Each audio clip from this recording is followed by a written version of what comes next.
मेरे प्यारे बच्चों, आज हम कुछ रासायनिक पदार्थों के बारे में जानेंगे, जिनको केमिकल सब्सटेंस के नाम से भी जानते हैं। कुदरत ने कुछ चीज़ हमको दिया है, जिनका प्रयोग हम लोग दवा, जो हमारा एलोपैथ है, उसमें भी किया जाता है और हमारे खाद्य पदार्थों में भी उसका इस्तेमाल होता है। तो कुछ ऐसे नाम हैं जिनको लेकर मैं आया हूँ, तो चलो शुरू करते हैं। नंबर 1 पे है ALOES, एलोज। इसका अर्थ है अगर। यह एक सुगंधित चीज़ है, ये पूजा पाठ में ज़्यादा इस्तेमाल होता है। और इसके बाद है PARSLEY,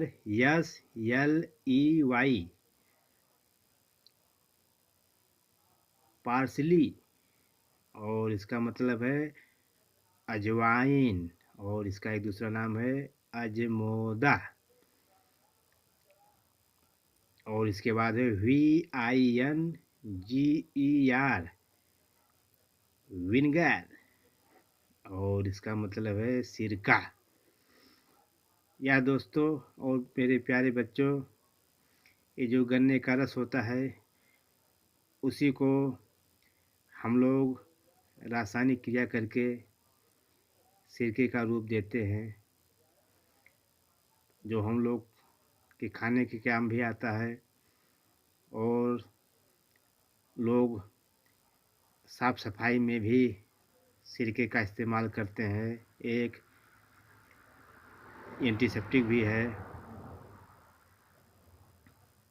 और हैंड वॉश में भी लोग अक्सर बर्तन धोने में भी इसका इस्तेमाल करते हैं, बाल धोने में। इसके बाद है OPIUM, ओपियम। इसका मतलब है अफीम। या दोस्तों, इसकी खेती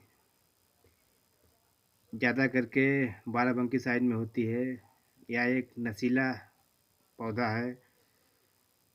इसका दवा भी बनता है, लेकिन लोग इसका इस्तेमाल गलत ढंग से ज़्यादा करते हैं। और इसके बाद है CATECHU,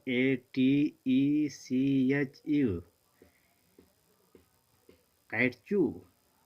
और इसका मतलब है कत्था। और इसका एक नाम है खैर भी। ये पान वगैरह में ज़्यादा खाया जाता है।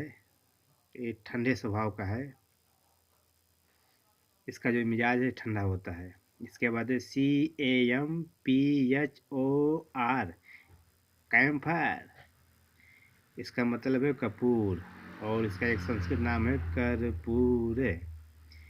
इसको लोग पूजा इत्यादि में इस्तेमाल करते हैं। और इसको दीपक वगैरह जलाने में भी कपूर का इस्तेमाल होता है। और इसका आयुर्वेद में भी बड़ा महत्व है। स्किन वगैरह में इसका इस्तेमाल किया जाता है, बहुत ही फायदेमंद होता है। और इसके बाद है NUXVOMICA, नक्स वामका। और इसका मतलब है कुचला है। यह औषधीय पौधा है, कुचला। और इसके बाद है BORAX, बोरैक्स। और इसका मतलब है सुहागा। इसका इस्तेमाल भी हमारे बुजुर्ग पहले बहुत करते थे। इसके बाद है SAFFRON, सैफरन। इसका मतलब है केसर। और इसका नाम एक है जाफरान और कुमकुम भी। यह एक प्रकार का रंग टाइप का होता है। ये हमारे ज़्यादा अक्सर मिठाई वगैरह में लोग डालते हैं, खाद्य पदार्थों में भी डालते हैं। औषध में भी इसका इस्तेमाल होता है। इसके बाद है CHALK, चॉक। और इसका एक नाम है रासायनिक कैल्शियम कार्बोनेट, जिसका रासायनिक सूत्र है बच्चों CaCO3। और इसका हिंदी है खड़िया मिट्टी, सफ़ेदी। जिसको हम लोग दूधी भी कहते थे। ये अक्सर हम लोग बचपन में जब पढ़ते थे तो चाक का इस्तेमाल पहले बहुत होता था। और इसके बाद है BITUMEN, बिटुमैन। इसका अर्थ है राल या डामर।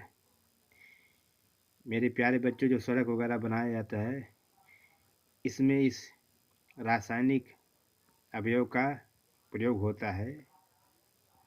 इसके बाद है YEAST, ईस्ट। ईस्ट का मतलब है खमीर। यह भी एक फंगस प्रजाति का है। जब कोई वस्तु को पानी वगैरह में भिगो दिया जाता है 2 से 3 दिन तक, तो उसमें एक प्रकार का रासायनिक क्रिया होता है और बुदबुदा टाइप का होने लगता है।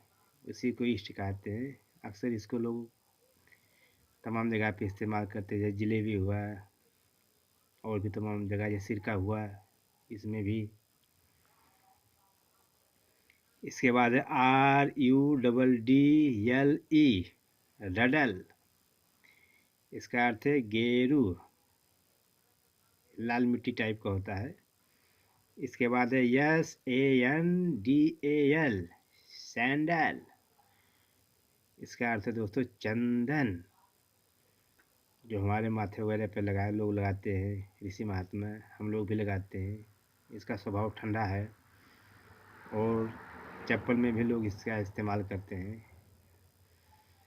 इसके बाद है COPPERAS, कॉपरस, या BLUEVITRIOL,